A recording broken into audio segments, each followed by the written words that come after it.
I don't think you've had a call on this, have you? Mr Chairman, I want you to deal with the matter that arises from Definition Clause 7. And that relates to the definition of common marine and coastal area. The importance of this definition is that there are parts of the marine and coastal area, which is also defined in the bill, that are subject to claims for customary interests, and they can only be made in areas that are common marine and coastal area within the definition of the bill. And of course that came to Select Committee with the definition that is set out on the bottom of page 12 and the top of page 13 of the bill as it went to Select Committee. Now that is amended by the Minister's supplementary order paper, which changes the definition substantially. In this regard, I would like to refer the House to a letter from the New Zealand Law Society dated the 7th of March. And the Law Society noted, and this is a letter written on behalf of the Law Society by Jonathan Tem, the President, who's becoming increasingly concerned at the poor processes used by this government, not just in respect of this bill, but in respect of another bill.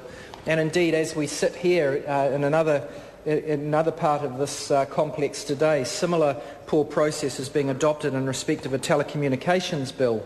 Increasingly, the Law Society is concerned that the effect of this is that we can have bad law, that we can make mistakes because we don't allow changes to proposed law to have proper scrutiny. And the Law Society said, and I quote, "The Law Society has noted the Maori Affairs Select Committee by majority recommending the passage of the Maritime and Coastal Area Takutai Moana Bill without amendment.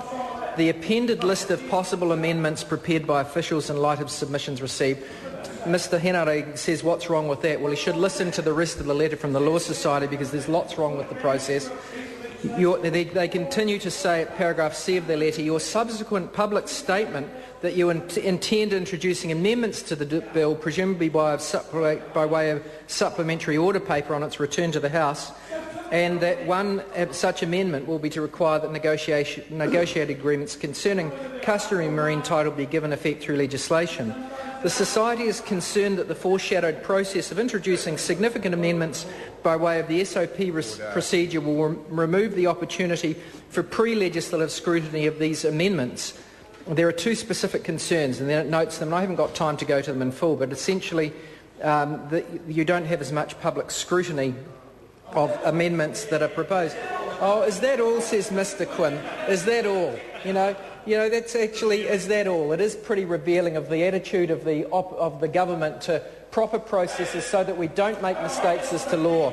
And I'm going to give you just one instance, and I've only got time in this call to develop the one instance, and there's lots of others that I want the Minister to comment upon.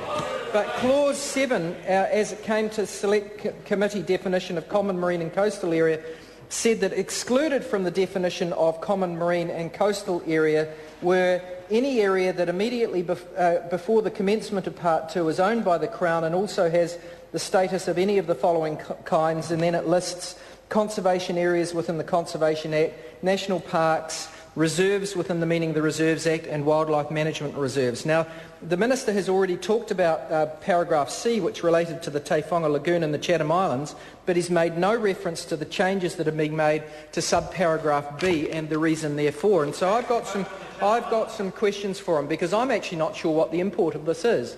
And I had a call today from someone who said that the effect of this is to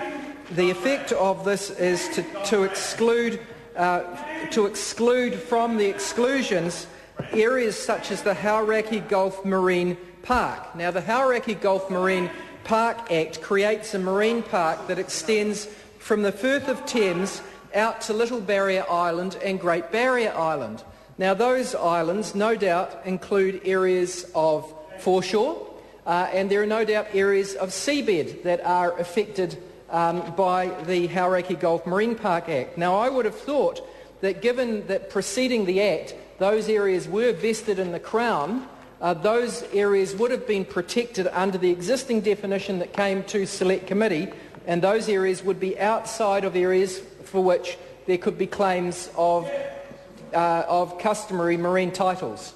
Now, this is being changed by the supplementary order paper, it seems, so that those areas, and this is a big area, the whole of the Firth of Thames, as I understand, or a substantial part of it, out to Great Barrier and Little Barrier Islands, those areas, Mr. Chairman, Honourable Tau Henare. Mr. Chair.